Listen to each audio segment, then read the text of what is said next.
Adventures of Huckleberry Finn by Mark Twain. Chapter 17.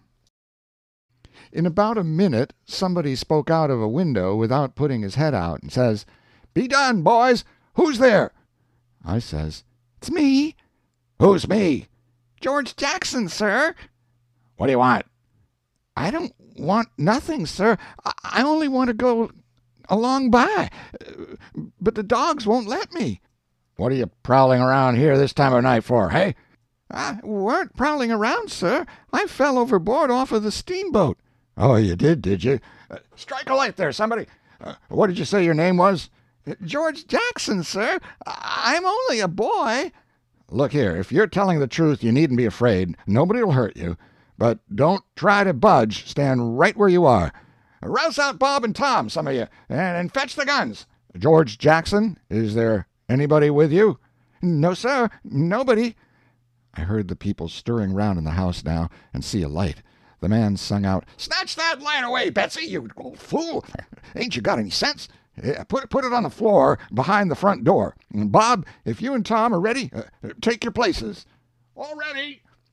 "Now, George Jackson, do you know the Shepherdsons?" "No, sir, never heard of them." "Well, that may be so, and it mayn't. Now, all ready. Step forward, George Jackson. And mind, don't you hurry. Come mighty slow. If there's anybody with you, let him keep back. If he shows himself, he'll be shot. Come along now. Come slow. Push the door open yourself, just enough to squeeze in, you hear?" I didn't hurry. I couldn't if I'd wanted to. I took one slow step at a time, and there weren't a sound, only I thought I could hear my heart. The dogs were as still as the humans, but they followed a little behind me. When I got to the 3 log doorsteps, I heard them unlocking and unbarring and unbolting. I put my hand on the door and pushed it a little and a little more till somebody said, "There, that's enough. Put your head in." I done it, but I judged they would take it off. The candle was on the floor, and there they all was looking at me, and me at them, for about a quarter of a minute.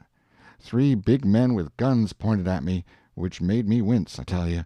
The oldest, gray and about 60, the other 2, 30 or more, all of them fine and handsome, and the sweetest old gray-headed lady, and back of her 2 young women which I couldn't see right well.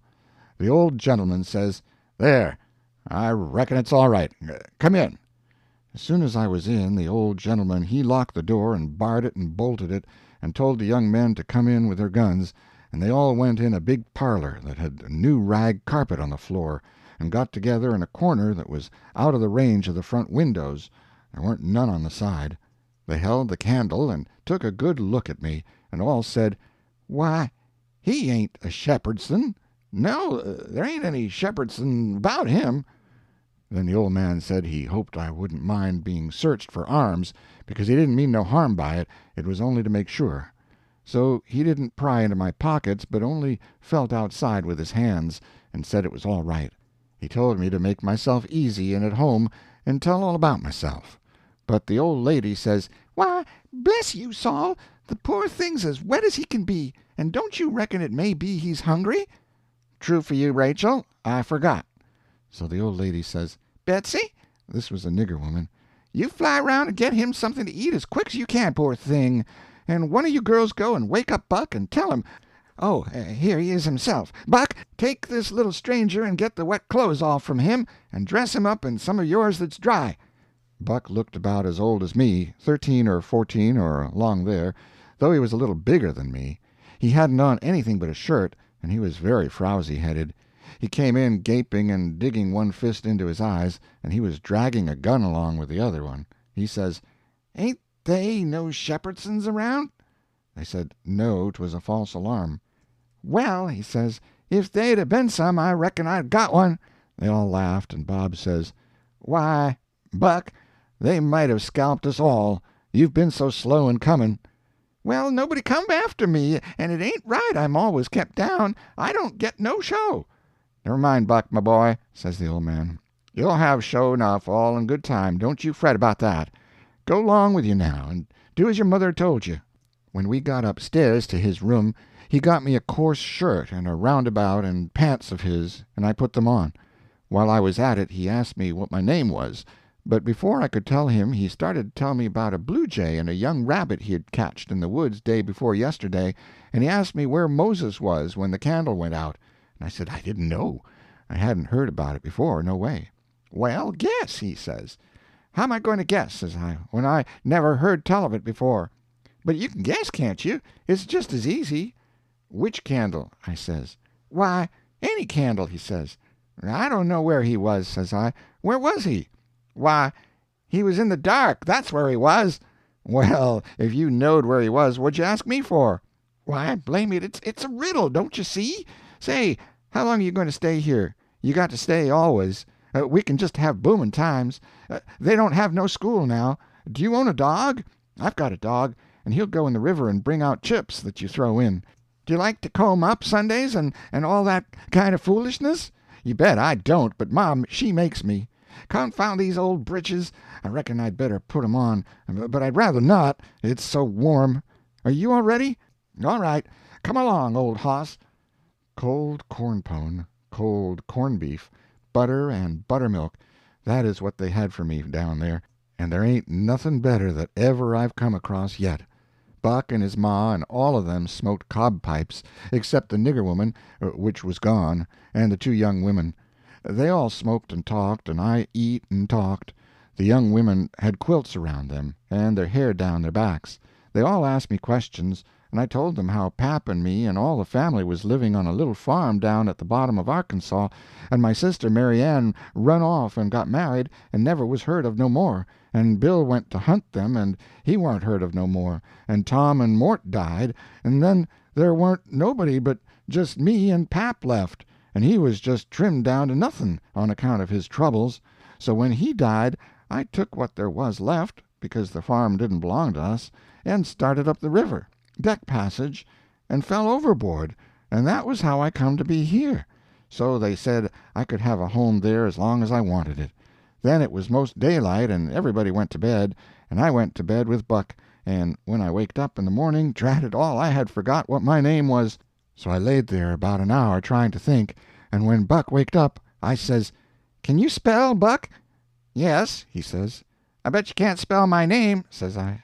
"I bet you what you dare I can," says he. "All right," says I. "Go ahead. George, Jaxon. There now," he says. "Well," says I, "you done it, but I didn't think you could. It ain't no slouch of a name to spell, right off, without studying." I set it down, private, because somebody might want me to spell it next, and so I wanted to be handy with it and rattle it off like I was used to it. It was a mighty nice family and a mighty nice house, too. I hadn't seen no house out in the country before that was so nice and had so much style. It didn't have an iron latch on the front door, nor a wooden one with a buckskin string, but a brass knob to turn, the same as houses in town. There weren't no bed in the parlor, nor a sign of a bed, but heaps of parlors in towns has beds in them. There was a big fireplace that was bricked on the bottom, and the bricks was kept clean and red by pouring water on them and scrubbing them with another brick. Sometimes they washed them over with red water paint that they call Spanish brown, same as they do in town.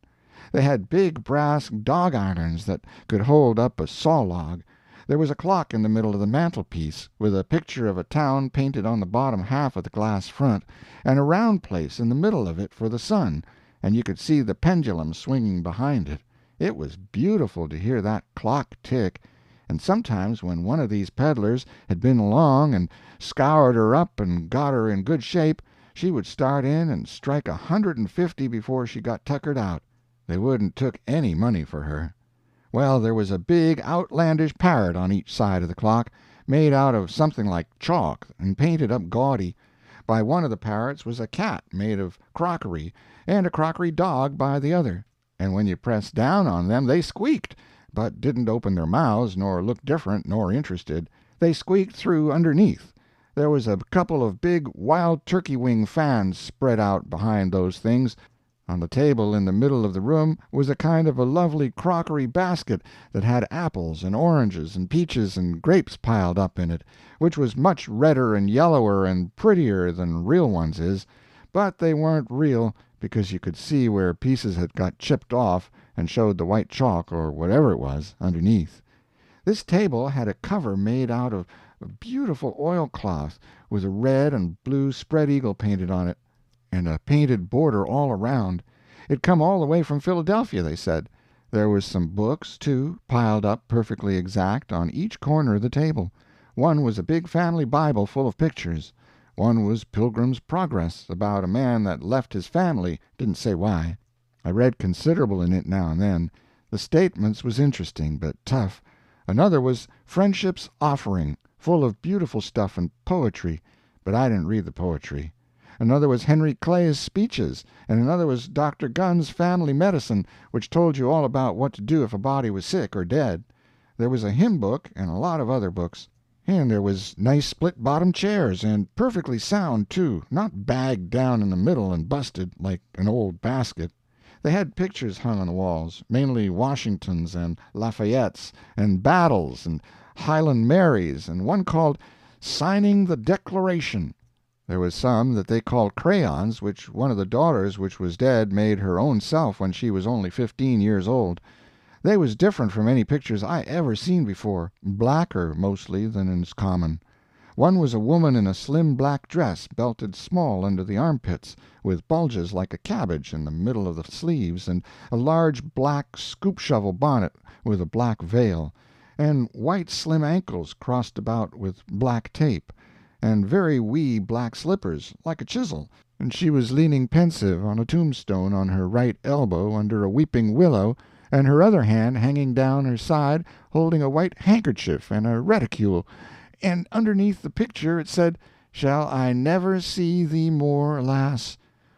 Another one was a young lady with her hair all combed up straight to the top of her head, and knotted there in front of a comb like a chair-back, and she was crying into a handkerchief and had a dead bird lying on its back in her other hand with its heels up, and underneath the picture it said, "I shall never hear thy sweet chirrup more, alas." There was one where a young lady was at a window looking up at the moon, and tears running down her cheeks, and she had an open letter in one hand with black sealing-wax showing on one edge of it, and she was mashing a locket with a chain to it against her mouth, and underneath the picture it said, "And art thou gone? Yes, thou art gone, alas." These was all nice pictures, I reckon, but I didn't somehow seem to take to them, because if ever I was down a little, they always give me the fantods. Everybody was sorry she died, because she had laid out a lot more of these pictures to do, and a body could see by what she had done what they had lost. But I reckon that with her disposition she was having a better time in the graveyard. She was at work on what they said was her greatest picture when she took sick, and every day and every night it was her prayer to be allowed to live till she got it done, but she never got the chance. It was a picture of a young woman in a long white gown standing on the rail of a bridge, all ready to jump off, with her hair all down her back, and looking up to the moon, with the tears running down her face, and she had 2 arms folded across her breast, and 2 arms stretched out in front, and 2 more reaching up towards the moon, and the idea was to see which pair would look best, and then scratch out all the other arms. But, as I was saying, she died before she got her mind made up, and now they kept this picture over the head of the bed in her room, and every time her birthday come they hung flowers on it. Other times it was hid with a little curtain. The young woman in the picture had a kind of a nice sweet face, but there was so many arms it made her look too spidery, seemed to me. This young girl kept a scrap-book when she was alive, and used to paste obituaries and accidents and cases of patient suffering in it out of the Presbyterian Observer, and write poetry after them out of her own head. It was very good poetry. This is what she wrote about a boy by the name of Stephen Dowling Botts that fell down a well and was drowned. Ode to Stephen Dowling Botts, deceased. And did young Stephen sicken, and did young Stephen die? And did the sad hearts thicken, and did the mourners cry? No, such was not the fate of young Stephen Dowling Botts. Though sad hearts round him thickened, 'twas not from sickness shots. No whooping cough did rack his frame, nor measles drear with spots, not these impaired the sacred name of Stephen Dowling Bots. Despised love struck not with woe that head of curly knots, nor stomach troubles laid him low, young Stephen Dowling Bots. Oh, no! Then list with tearful eye, whilst I his fate do tell. His soul did from this cold world fly by falling down a well. They got him out and emptied him, alas, it was too late. His spirit was gone for to sport aloft in the realms of the good and great. If Emmeline Grangerford could make poetry like that before she was 14, there ain't no telling what she could have done by and by. Buck said she could rattle off poetry like nothing. She didn't ever have to stop to think. He said she could slap down a line, and if she couldn't find anything to rhyme with it, would just scratch it out and slap down another one and go ahead. She warn't particular. She could write about anything you choose to give her to write about, just so it was sadful. Every time a man died, or a woman died, or a child died, she would be on hand with her tribute before he was cold. She called them tributes. The neighbors said it was the doctor first, then Emmeline, and then the undertaker. The undertaker never got in ahead of Emmeline but once, and then she hung fire on a rhyme for the dead person's name, which was Whistler. She weren't ever the same after that. She never complained, but she kinder pined away and did not live long. Poor thing! Many's the time I made myself go up to the little room that used to be hers, and get out her poor old scrap-book and read it when her pictures had been aggravating me and I had soured on her a little. I liked all that family, dead ones and all, and weren't going to let anything come between us. Poor Emmeline made poetry about all the dead people when she was alive, and it didn't seem right that there warn't nobody to make some about her now she was gone. So I tried to sweat out a verse or two myself, but I couldn't seem to make it go somehow. They kept Emmeline's room trim and nice and all the things fixed in it just the way she liked to have them when she was alive, and nobody ever slept there. The old lady took care of the room herself, though there was plenty of niggers, and she sewed there a good deal and read her Bible there mostly. Well, as I was saying about the parlor, there was beautiful curtains on the windows, white, with pictures painted on them of castles with vines all down the walls, and cattle coming down to drink. There was a little old piano, too, that had tin pans in it, I reckon, and nothing was ever so lovely as to hear the young ladies sing "The Last Link is Broken" and play "The Battle of Prague" on it. The walls of all the rooms was plastered, and most had carpets on the floors, and the whole house was whitewashed on the outside. It was a double house, and the big open place betwixt them was roofed and floored, and sometimes the table was set there in the middle of the day, and it was a cool, comfortable place. Nothing couldn't be better, and warn't the cooking good, and just bushels of it, too. End of chapter 17.